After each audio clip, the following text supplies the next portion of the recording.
afternoon. My name is Musa Krubale, chairperson of Gambian Health Matters. Basically, we are here today for a workshop, health and well-being workshop. My name is Felicia Kwaku. I am head of global programs at the Florence Nightingale Foundation.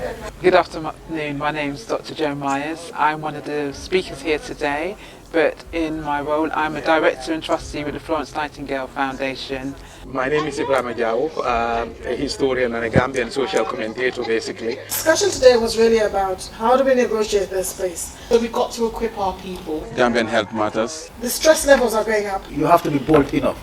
Boldness is important. Don't be afraid to talk. We've got to change the space. We own this space. It's ours. We are here. We are giving our blood and sweat to the NHS. We need to respect each other. We need to value each other. We need to value ourselves. If you want us to be heard, we need to value ourselves. If you don't value ourselves, nobody's going to hurt us. We are in a foreign country, whether you got a British spouse or you got a British husband or a British wife, you are still an African. Thank you all. Thank you all very much for coming. Good afternoon once again. Thank you also very much for joining us today at our health and well-being workshop. And thank you especially to those who travel afar to join us. It means so much to us. I wanted to first and foremost acknowledge and recognize the presence of our country's representative to the UK, Charge d'Affaires, Mr. Ali Njai.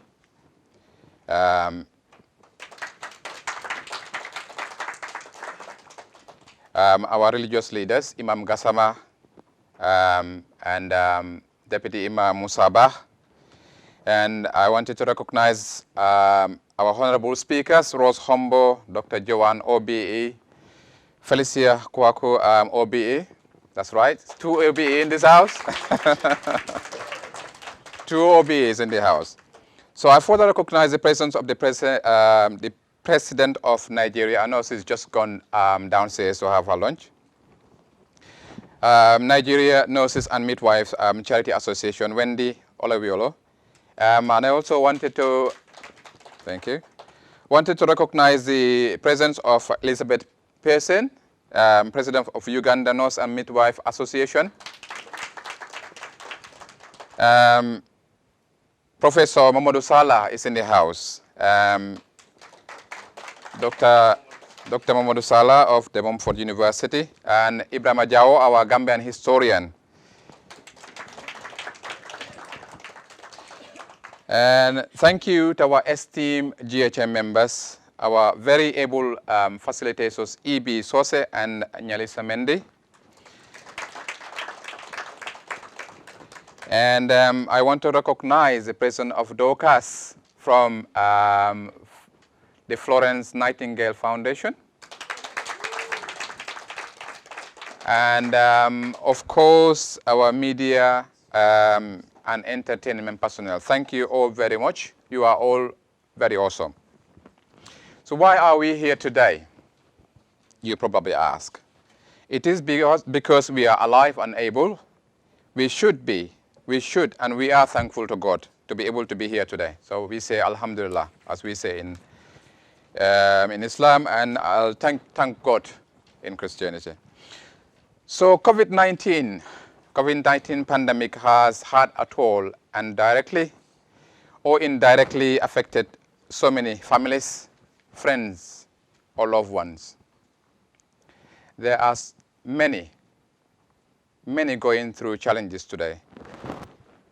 And we pray and pay respect to those who lost their lives during the past year or years. May their beautiful souls rest in peace.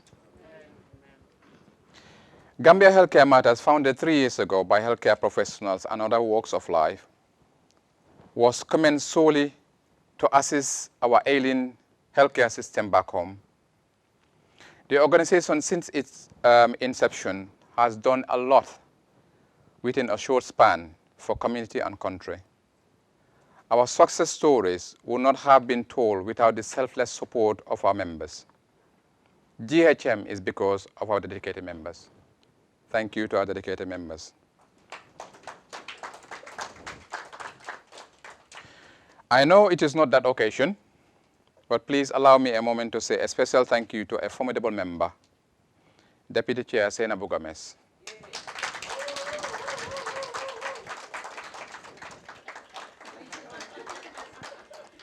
As we fondly call her, Auntie Say, for the wonderful support throughout the years. We would not have been standing here today if you were not beside me, pushing me, and always trying to calm me down. Together, me and you, we are an awesome team. Thank you very much.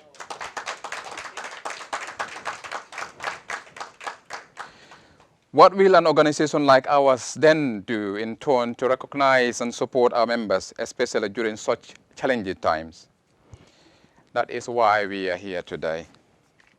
I am sure you will agree with me that for you to be able to show love and care for others, you would have first looked after self physically and within to be of sound mind before extending this to outside. We wanted our members to take time out today, invest and focus on themselves after nearly 2 years within lockdown after lockdown. Let us learn here today how to acknowledge the causes of stress within and outside work, and hopefully go away understanding how mindfulness reduces stress and increases well-being.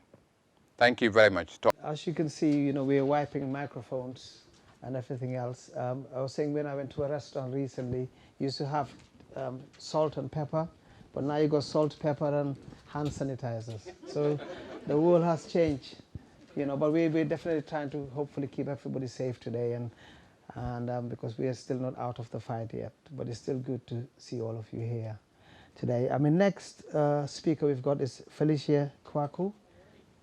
Yep, and Felicia is actually the Associate Director of Nursing for Quality Improvement, chair of the, I won't finish yet, but I was going to say though, anybody who's got like a master's of PhD, I'm not going to mention you, or more than 2 degrees, So, but I'm chair of the Chief Nursing Officers Black and Ethnic Minority Strategic Advisory Group, and also somebody who's very, very dedicated to supporting and developing our fellow ethnically diverse people.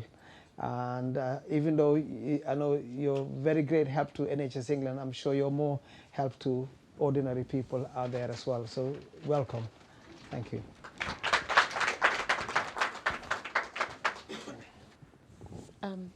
Welcome everybody. Can everybody hear me? Wonderful. So what an absolute delight to be here this afternoon at the Gambian Healthcare Matters organisation.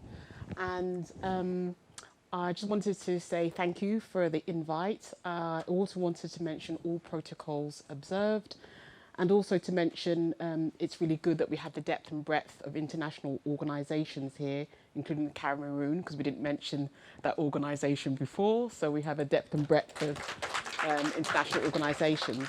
And so thank you to Musa and Madam Deputy Chair as well. Thank you very much, and all the other officials that are here today. So today I'm talking about the importance of international nursing, and I will say midwifery groups. We have our lead for BME midwives in the room today, Wendy Alewala, as well. So it's really important that we talk about the global nursing and midwifery family. And people didn't know that, but that's a reality. Why is it important? Why are these international organisations really important? It's important because we, as nurses and midwives, we make up the global nursing and midwifery family. And without us, you couldn't deliver healthcare. And nurses and midwives, we come in all kinds of guises, all kinds of levels.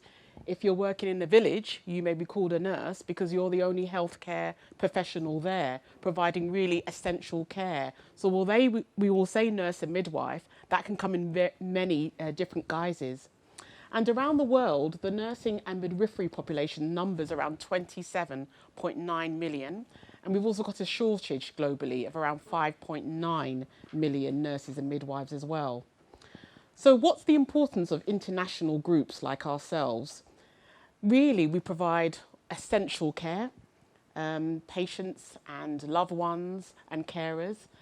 They put their lives in our hands, and they trust us to do a really, really good job. And we come from all levels of backgrounds. And nurses and midwives, we kind of showcase our profession, and we show the depth and breadth of our profession as well. And so international nurses and midwifery groups also raise the platform and the status of the profession. And we also are really essential in driving healthcare policy and also having representation in governments. And I think you will see that we've had the global nursing report produced by the International Council of Nurses, and it's really strived to ensure that nurses should be at the table when you're making policy about healthcare. And this year we had the global midwifery report as well, so really, really important matters at the moment. And the position of international nurses and midwives groups are there to bridge the link between practice and in other sectors, for example, schools, clinics. I also don't want us to forget that many healthcare professionals, whether you're doctors, nurses, you come and travel from your countries and your qualifications aren't recognised here. So let us not forget those healthcare professionals as well. Absolutely vital to the healthcare landscape. And we know that there's a big shortage of nurses and midwives in the United Kingdom as well. And that's why the United Kingdom is particularly focused on international recruitment, which we'll hear Jennifer Kagiro to talk about later on. So we're absolutely essential. Nevertheless, saying that, people come here, but we're not always afforded the correct and equal opportunities in terms of career progression. And we know about all the other issues around discrimination and racism. So we shouldn't be afraid to talk about those real issues that affect the lived experience of international nurses and midwives within this country. So it's important for us as international nurses and midwives that we bring a sense of value, we bring our culture, we bring a different kind of mindset, we bring innovation. And I was reading about a particular Gambian nurse called, what's her name? Her name is Nabia Drame. I was reading an article about her. This article was from 2019. And she recognised that because of the poor supply of opioids in the country, she has worked really innovatively to design care around pain relief without the use of opioids. And it centres around psychological care, making sure that patients are welcomed into the healthcare setting and really addressing their anxieties. And what she's found is that the use of opioids is reduced, and she actually doesn't need to use painkillers for the care she provides. Isn't that a wonderful contribution of a Gambian healthcare worker, a Gambian nurse? Absolutely phenomenal. You don't see stories like that in the Western press. They always focus on what white nurses are doing, I will say that. They will all focus on what the home care nurses are doing, and they don't really celebrate the contribution of international nurses and midwives. So organisations like Gambian Health Matters, this is the platform where we can celebrate the contribution of Gambian and other international nurses and healthcare professionals. So once again, why do we need international nurses and midwife groups? We do this because we want to support our professional colleagues. We want to fulfill a need, especially when it comes to the workforce. We also want to retain our culture and show the depth and breadth of Gambian culture and international culture as well. And I always say that actually when you don't have colour, things are a bit bland, they're a bit plain, they might not have enough flavour. When you add the colour, you have a vibrancy, okay? You bring a vibrancy. You bring a vibrancy to the table, you bring vibrancy to patients and their carers, and often we always hear this description that hard to reach people. People aren't hard to reach. You've got to design the services around them. You've got to design the services that respond to their needs, and you have to have people that look like them so that there is a kindred spirit and there's a level of trust. There's no point sending somebody who is not black into a black section of society, when they're feeling vulnerable, when there is a lack of trust, they need to have people that actually look like them. And then you get that trust, and then you get the response, and you get the engagement. So it's really, really important. So I can't talk about international nurses and midwives without talking about COVID. And you all know, across the nation, but particularly in the United States and here in the United Kingdom, that there was a disproportionate impact of COVID-19 on Black, minority, ethnic communities within these countries.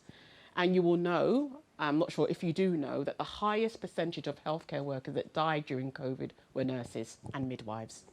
So many of us will have known colleagues that have died, or know of colleagues that have died, and would have had colleagues that have died.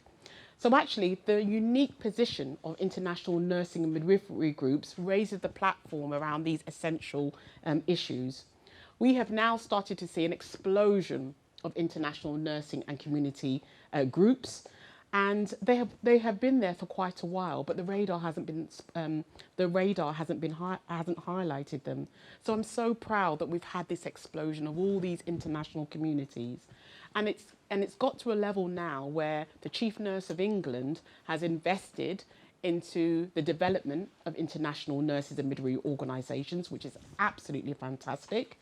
We have the Florence Nightingale Foundation. Dorcas is here, who will talk about the work later on as well.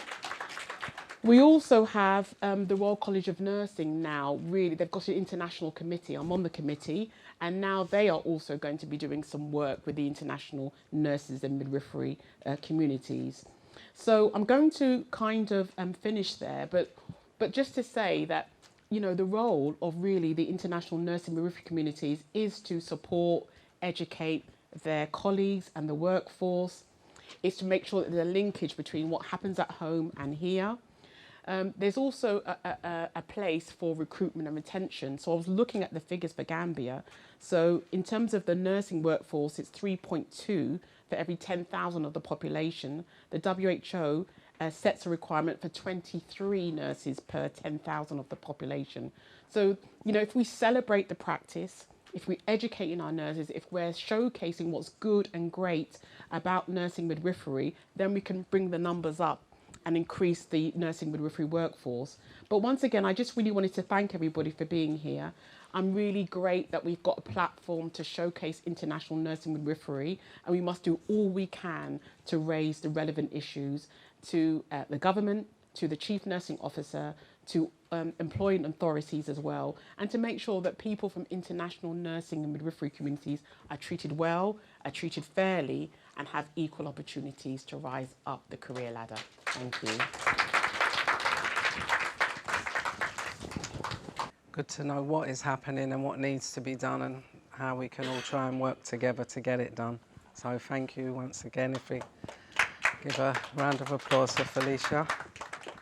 I'm going to introduce the head of global nursing for the Florence Nightingale Foundation, Dorcas Kwaku, and her background is in mental health, and I will leave Dorcas to explain more about herself to save duplicating.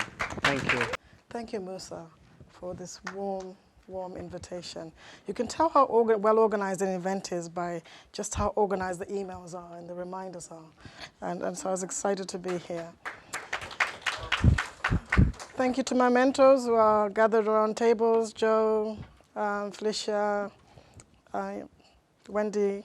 Thank you for all you do to push us up and to encourage us. In 1991, I arrived on these British shores, coming from Zimbabwe. I arrived in Edinburgh, and I was joining my sister, who was already in Edinburgh. I found a job as a hospital cleaner in Edinburgh Royal Infirmary. I was 21, I was excited. I'd left Zimbabwe, Zimbabwe was intact, I wasn't running away from anything. And no sooner than I'd left Zimbabwe and working as a hospital cleaner, I got a call that my first brother had died of HIV. Months later, another brother had died. And years later, my own twin brother, Albert, had died. That was my first introduction to mental health.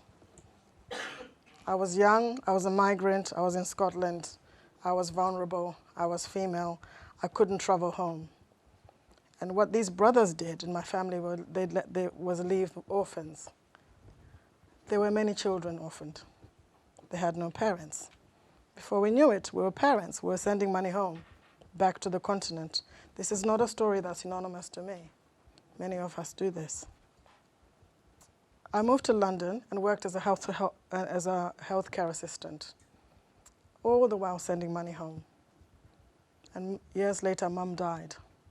And nothing tests the strength of a migrant than that call from home to say they're no longer here. I became a mental health nurse, having looked after a young white girl in Victoria, in Gordon Hospital. She was 21 and she had anorexia.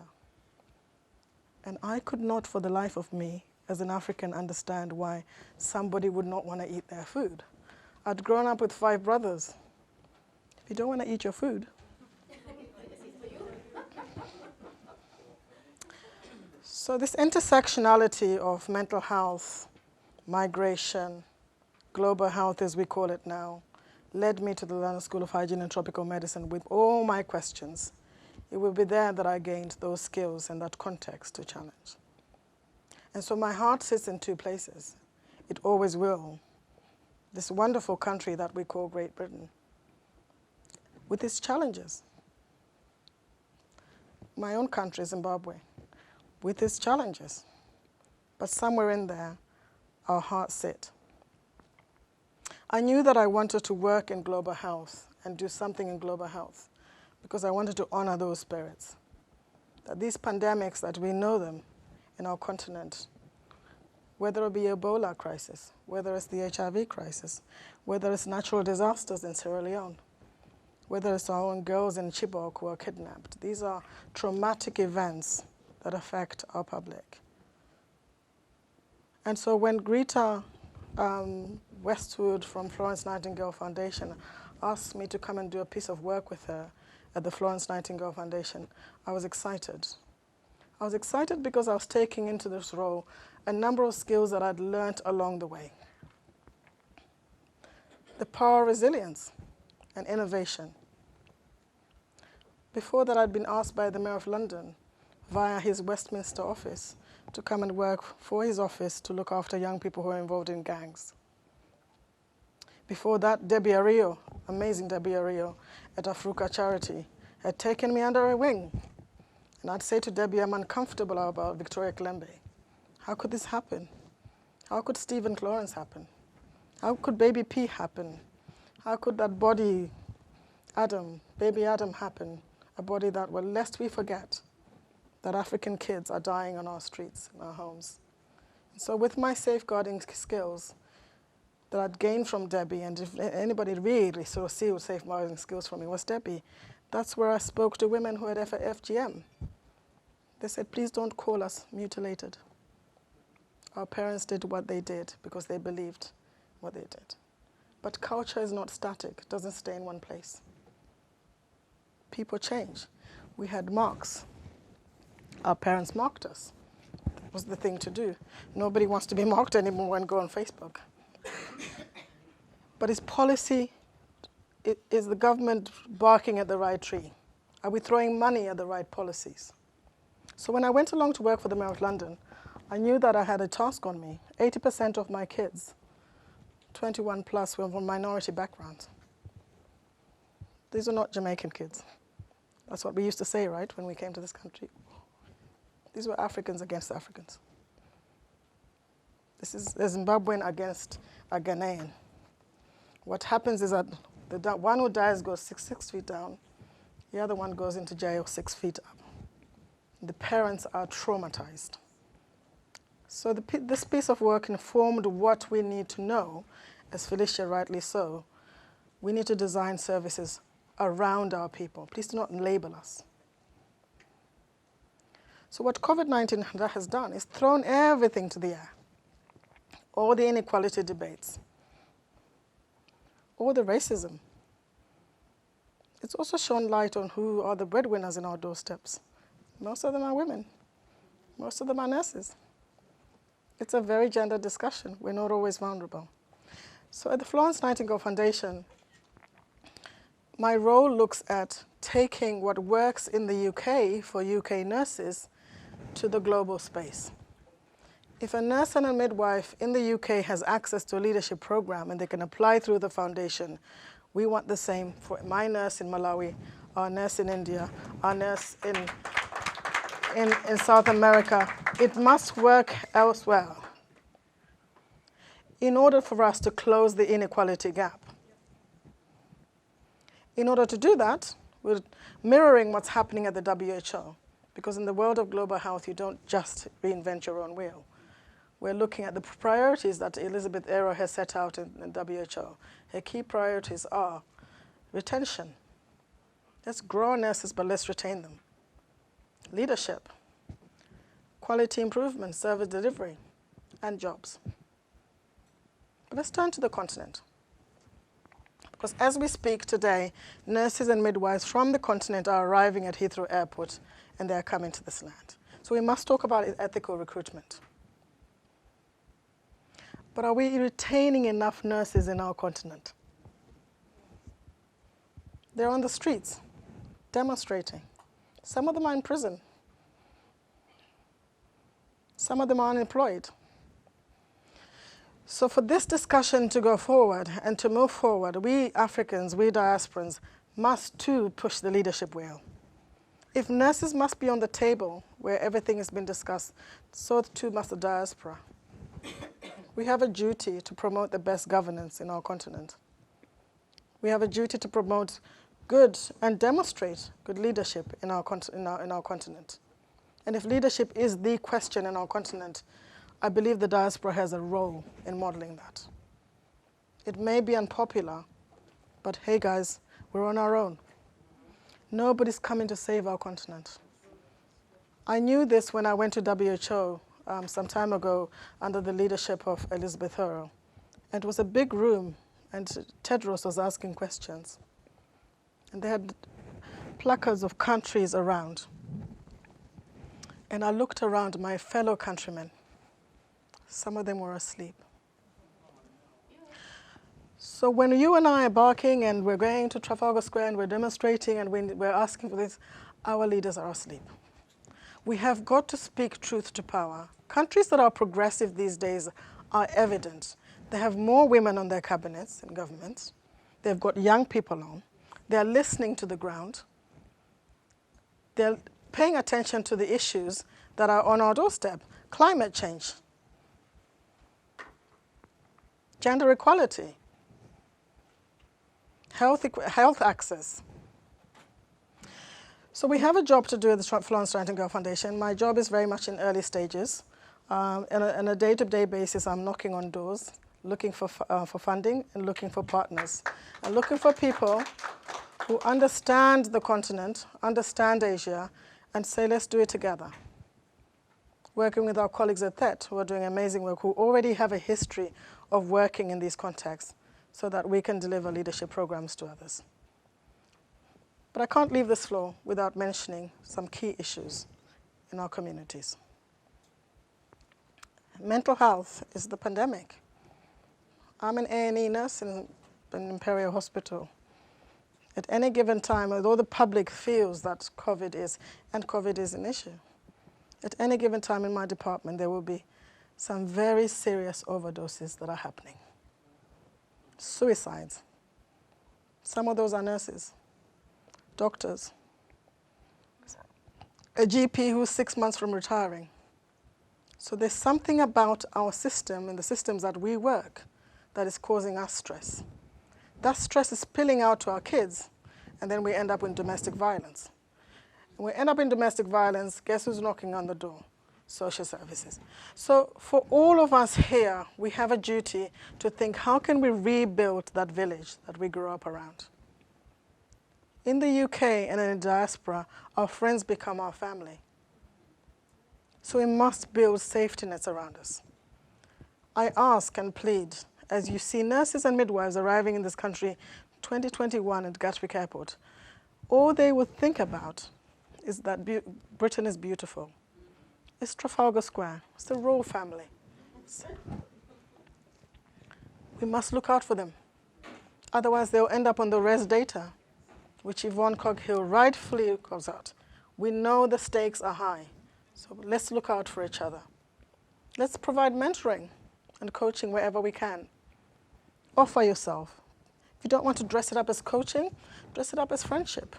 Coffee, come round for food, whatever it might be.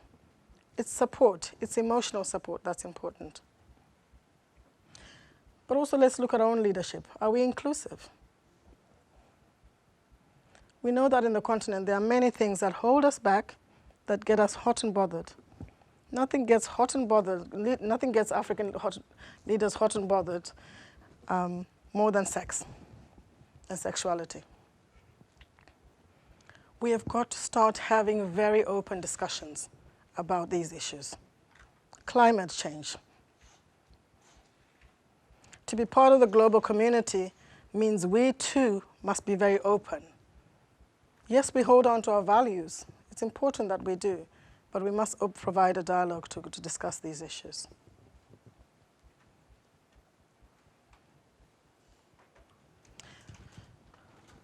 As I round off, I just want to mention and remind everybody that the context in which we're all operating today is very different. COVID-19 has defined the landscape and rechanged it. Britain doesn't have to provide aid to our countries anymore. Before this, remember, we were talking about Brexit. That vote was very clear. We can no longer sit here and say that aid will pour into our country. This beautiful country that we sit in is defining its foreign aid policy, and so we must rethink that landscape.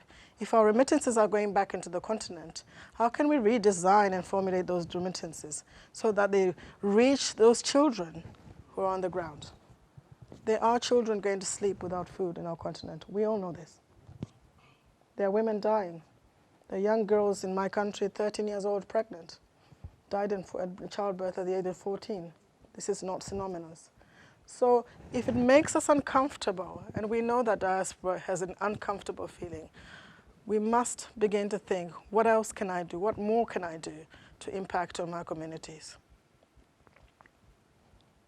I round off by the wonderful words of Donna Clinaire, who I admire really well. Our job on this earth is to be the best ancestors. Be remembered for what you came here to do. As Florence Nightingale says herself, when I'm no longer here and my name is just a memory, I want to be remembered for the things I did. Thank you very much.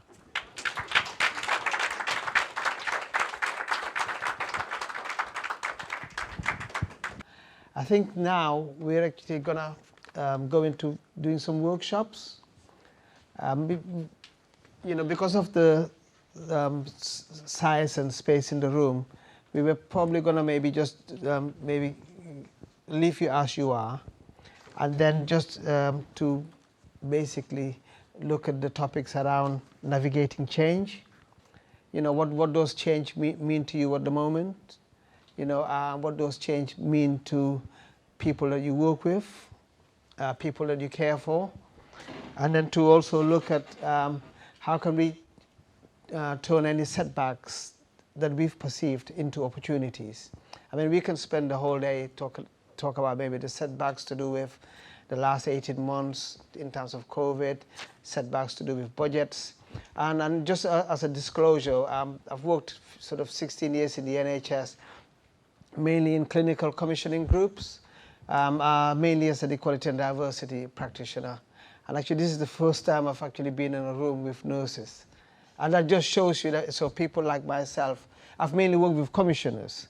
And I used to say to the commissioners, you need to get out of your glass buildings and actually go and meet people on the ground. But I am actually a victim of that as well, because this is the first time I've actually been, this is the first time I'm hearing your kind of stories and experiences, even though I am the one who used to challenge our organizations around equitable commissioning and around equality analysis and so forth. So I am learning, as we speak. So the workshop really, I think we've got half an hour to explore some themes. So one of them is, like I said before, navigating change. What does it mean to you? But also share some of the feelings of uncertainty that people have been going through. And hopefully around the table there'll be somebody, even though we talk about resilience and support, there will be somebody who may just need those comforting words to keep them going. Before we get into the conversations, we've got actually Rose Humbo, who is gonna basically give us a little presentation, just to help you steer the conversations as well. That's better. You can tell I'm from Cameroon. Don't know how to use the mic. Okay. I'm Rose Humbo. My background is mental health, so it's really nice to follow Dorcas. I'm not sure I'll be able to follow what she's just done. So mental health nurses, great. My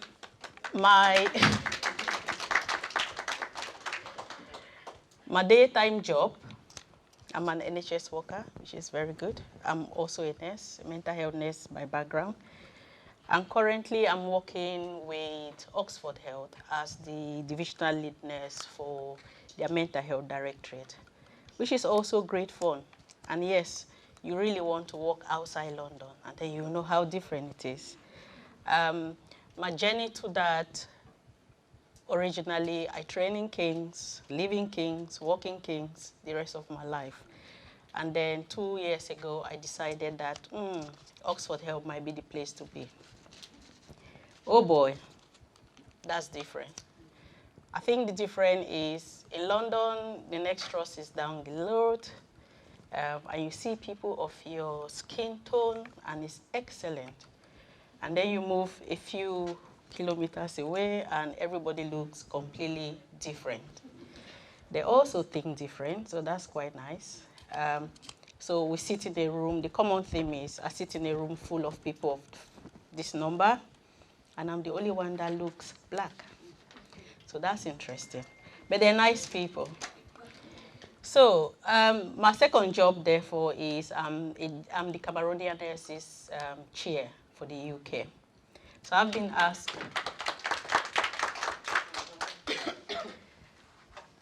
asked to talk to you guys and to try and facilitate the next workshop, which is all about navigating change, setback, and uncertainty. So thanks to the Gambian Health Matters, thanks to your chair and your vice and your team for having me. I'm not going to do a lecture. Musa asked me to do slides. I'm not sure why, because I never talk to slides. So they're just there for decoration. So I'm going to try and do this off-head as much as possible. I suppose navigating change, we need to probably think about what is change itself. And I suppose there's various types of change. Change, obviously, is something that is not static. That's something that has to move. And it's interesting when we talk about setbacks and uncertainty. Now, change, every organization, everybody wants to change. The world is changing, and we have to move as the world changes, as the need is, particularly when it comes to health. Life is a roller coaster, so we have to change. You can either decide and scream when the merry-go-round is too much and put your hands up in the air and throw everything out of your pram and hide in a corner, or you can brave it and accept change and join the club. So setbacks, as usual, anything to do with change, as we all know, brings uncertainty, brings setback, brings anxiety. And it's worth thinking about just change itself, what it does to the body. So for some people, even though the change might be perfect, might end up, or the outcome of the change would be something that would be fantastic, but then it's setting you out of the unknown. So even though the desirable effect, that emotional intelligence is something that we all have to learn and get used to. And frankly speaking, coming from the African continent, well, I'm coming from Cameroon, where Cameroon is it's a very small country.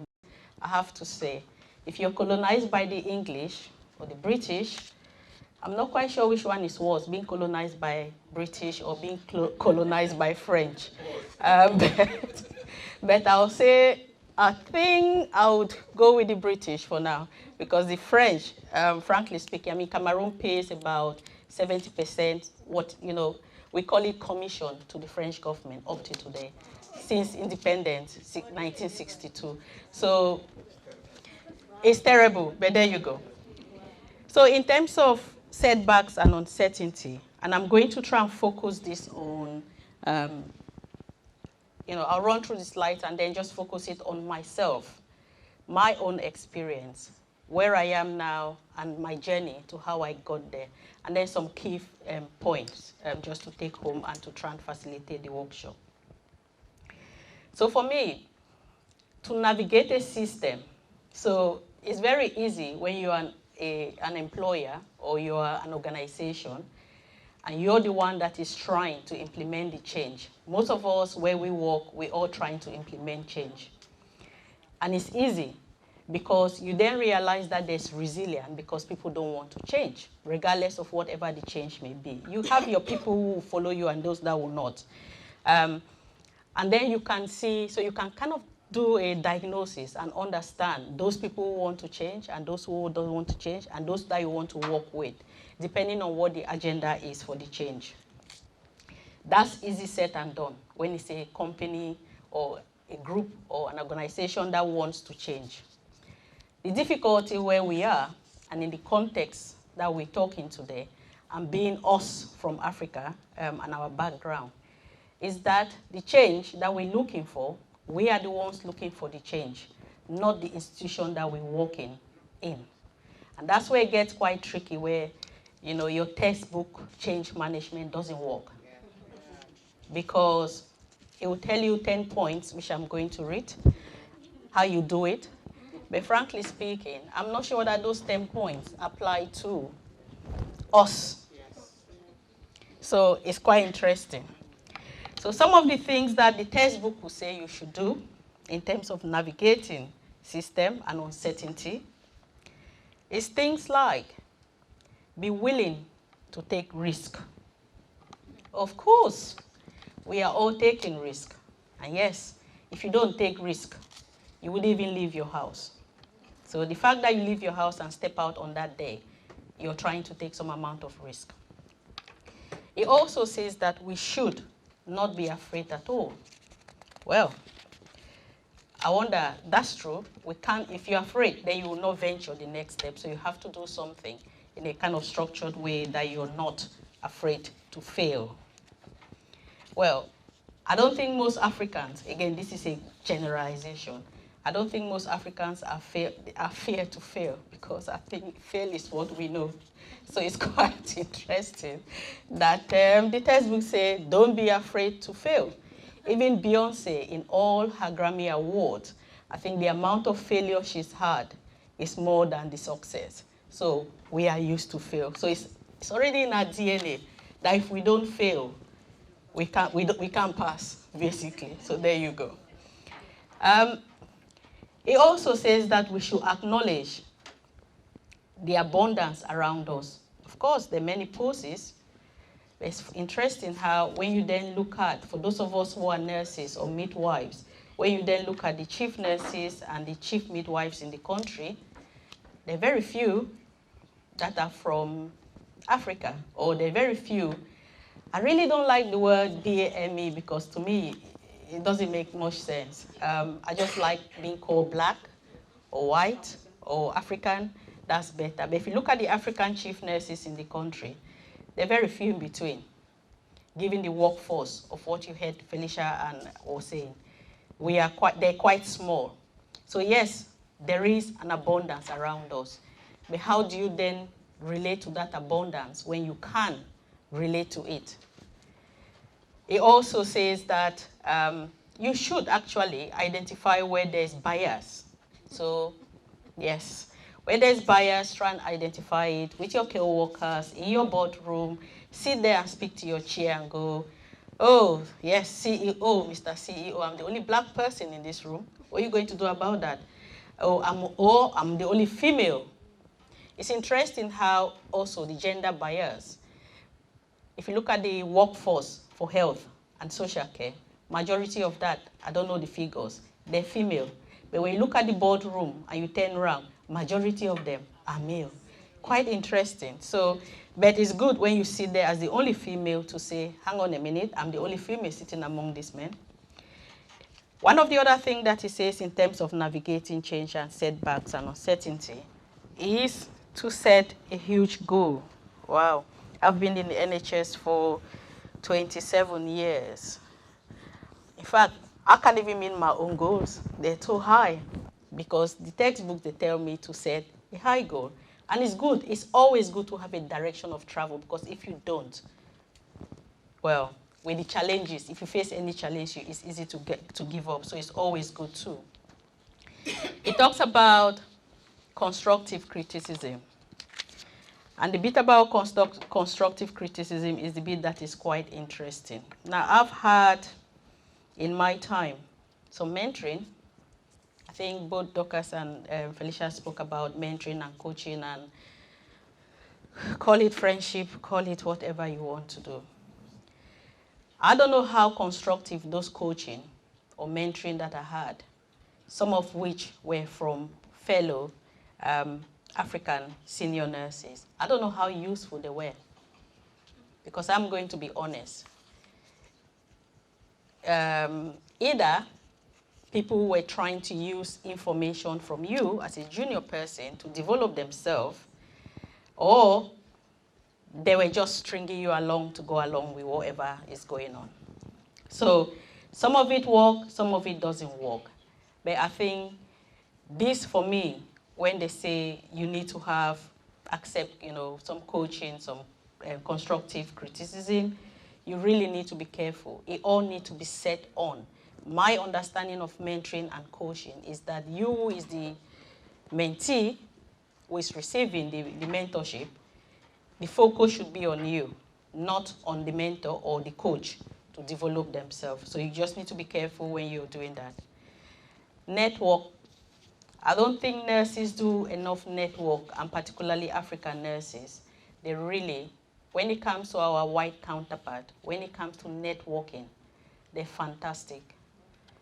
For us, well, network, people start telling you, well, I've got a bank shift coming up. I'm on night duty. You see, some of us, honestly, some of us Africans, we're very great. My colleague here, Amina, will say, we're just fantastic. You're trying to mentor somebody and they're telling you that they're on night duty, or you have to fit around them. You're the one trying to support them, but you have to fit around them. So that networking is something that I think we need to do a bit more. One of the other things that we don't do is we really, particularly, and I think this is a crime for nurses. I'm not too sure about midwifery, but I think they're not much different from nurses. If you ask a psychologist, black or white, if you ask an occupational therapy, black or white, to articulate what they do, oh boy. In fact, what they don't even do, they tell you not even understand. But they articulate it so well that you want to even recruit them. Okay. Ask nurses to talk about their accomplishment. What do you do again? And you know why? It's because we are jack of all trades, master of everything. So there you go. And that's why we're not able to articulate. We don't sell ourselves. For mental health, and for most of you who know what we call, we've been doing Daisy Awards forever. We've been doing Arusia nominate the best nurse, the best this. Try and get, even you're trying to nominate somebody, they tell you, no, don't bother, that's my job. So we don't actually sell ourselves. And if you don't sell yourself and articulate what you do, frankly speaking, people are not going to employ you. That's the reality. build confidence. Confidence comes with knowledge. It comes with skills. And looking at the portfolio for most of our African nurses, all those that I work with or have worked with, wow. Have you seen all the masters and the PhD? They have it, it's sitting underneath their bed. I mean, I say to my husband, which is for, because I've never seen somebody, my friend will laugh. Like, he's got 4 masters, 5 this. I'm thinking, well, I don't know what you're doing with them. Because if you're not going to use it, why do you have it? And if you have it all and it's in your knowledge and you're not able to share. Somebody said to me, no knowledge is a wasted knowledge, but I refuse. A knowledge that is maintained in your head, you're not able to articulate it, and you're not able to use it, is useless knowledge. So for me, if I have knowledge, I have to use it and I have to share it for it to become useful. So confidence, you don't get confidence if you don't have knowledge and you don't have the skill. So you need to make sure you have that. And the one thing is, the last one is around don't fall into the trap of trying to be perfect. Don't be perfect. Don't think that you have to have, you have to be perfect to achieve something. Don't think that those people who are senior to you, I mean, I say, Paul Rootme, I think that's the only one of the most senior senior nurse that I know in England currently. The only reason she's there is right timing for her. So, of course, if you qualify yesterday, you're not expected to be the chief nurse. She would have gone through a journey. You have your own journey. But don't let that limit you, that chief nurses or rootmate's job or any of our jobs in the room is only meant for certain people. It's not. I always say it's interesting because I have about, currently I was saying to Elizabeth, I have about 10 matrons that I work with. The more knowledge you have or the more knowledge you get. By the time you get to Ruth May's position, it's because she's got so many people behind her to make her as good as she is. A leader is as good as your followers. If you don't have that, then it's not going to work. So for me, before we go into the workshop, just the key things that I would like us to use to generate the discussions that on the tabletops is that to break this glass ceiling that we all keep talking about, glass ceiling, the barriers are just too many. But the sad thing is, as Africans, we already know barriers anyway, because the barriers and the challenges are where we come from. In fact, it's more sometimes than what we go through in this country. So for me, the key things to take away and to discuss are, you have to carve your own path. Understanding that what you do and where you want to go to and how you want to reach there is key. You have to have clarities of your own goal. Your goal should not be set by somebody else. Your goal should be yours, not somebody. You have to also remember that you're not alone. So this is where the networking comes through. You might think that because you're in your own corner, most of the other people don't understand what you're going through. But believe you me, there are no senior nurses, black nurses in this country that don't have a journey. Yes. I'm sure Felicia and Joanne will tell you their own journey. It's not magic that you just, qualify and then you become a chief nurse. No, it doesn't happen that way. Every single black nurse, senior in this country, has a story to tell you. And some of the story, when they tell you, you'll be scared. And you ask, how on earth do you even manage to continue with this? So for me, you're not crazy. There is glass ceiling, whether we like it or not. But one of the things that I want to, Dorcas, if you borrow it from you, how inclusive are we? Okay? You all have heard about the divide and conquer. I think African nurses are one of the bunch of nurses that fight among themselves. You try to form a consortium. Gambia start talking about their own. Nigeria then pops up. Ghana then starts. Are you thinking, what the hell is going with all of you? We all black people. Stop fighting. And for me, don't let your career be defined by anyone else. Don't let anybody tell you that you're not good enough. That's not true. If you tell yourself that you're not good enough, you will not be good enough. And all this to me, glass ceiling, no glass ceiling, it's all psychological mind games. Because the more you hear that you're not good, the more you believe that you're not good. And that's not true. Because if you were not good as African nurses or our nurses and midwives, believe you me, NHS will not function. So you are good, despite the fact that you hear the country. And for me, breaking the glass ceiling is believing in yourself and believing that regardless of what happens, you get to your destination at your own time, despite all the challenges. And there are challenges, so let's not forget that. Thank you.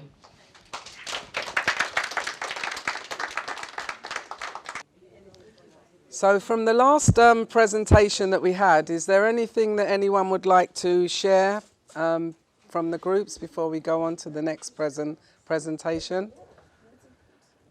In regards to navigating change, I can give you a few things that I wrote, and I know we had a good old lively discussion on the table over there. So I hope we do get some feedback, and okay, go for it. So the discussion that we had today was negotiating that space. How do we negotiate that space? We went from, actually, if you've got half an hour break, you should just squeeze your prayers in your half an hour break, and then don't bother anybody, and that's the end of it. And then we declared no, that actually that isn't fair, because smokers are not squeezing their 10 fags in one break. They're still getting their breaks. This is, why is this important? Because if we don't get to pray, the stress levels are going up. The stress levels are going up. Mental health is going up. Mental health is going up. It's all going to be exploding. So the discussion today was really about how do we negotiate this space. My colleague here was talking about how do we navigate that space so that she does her hours, so that she picks up her kids on time, but also gets a prayer in there. At some point, colleagues came to complain that Aminata is saying too many prayers.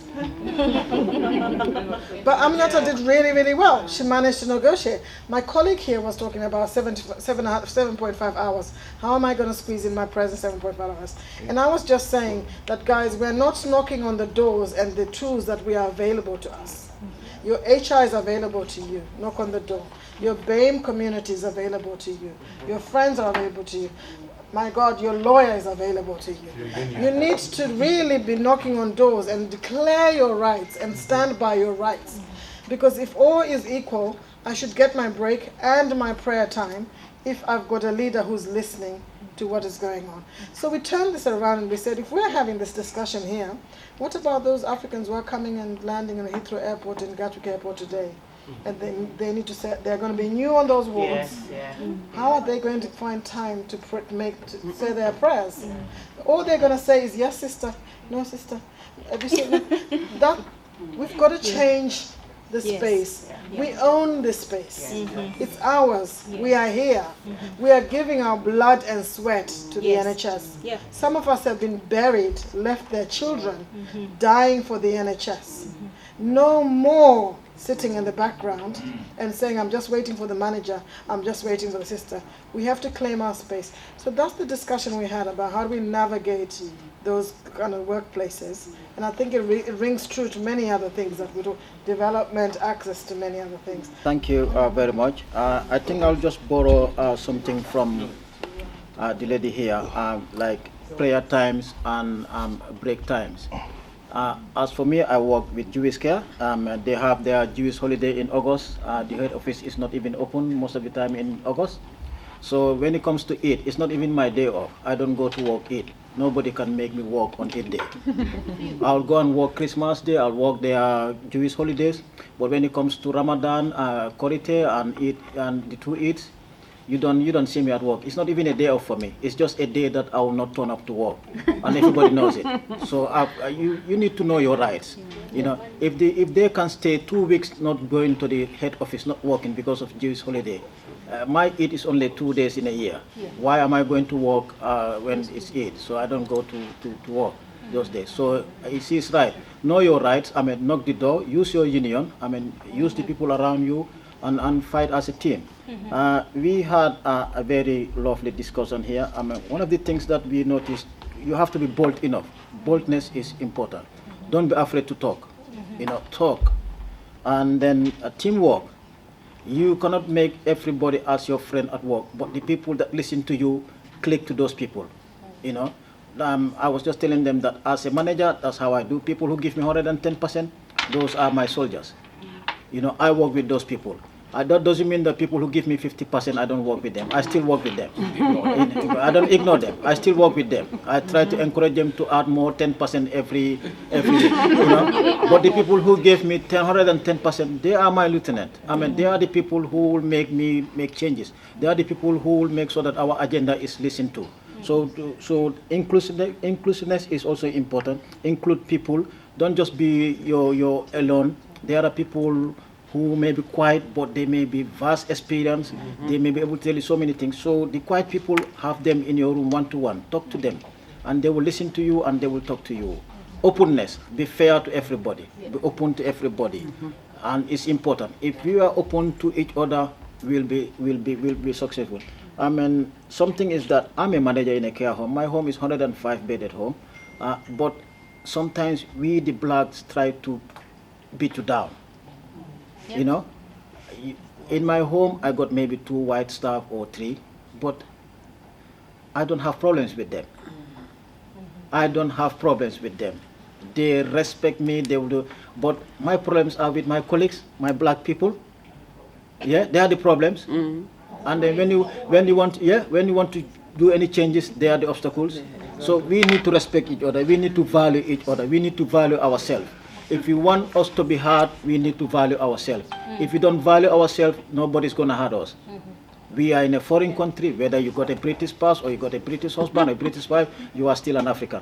Of course. You know? So we need to value ourselves. Let's value ourselves. Recognize people who are doing good things. Recognition is also important. Recognize the people who are doing good things. Give them values. Give them rewards.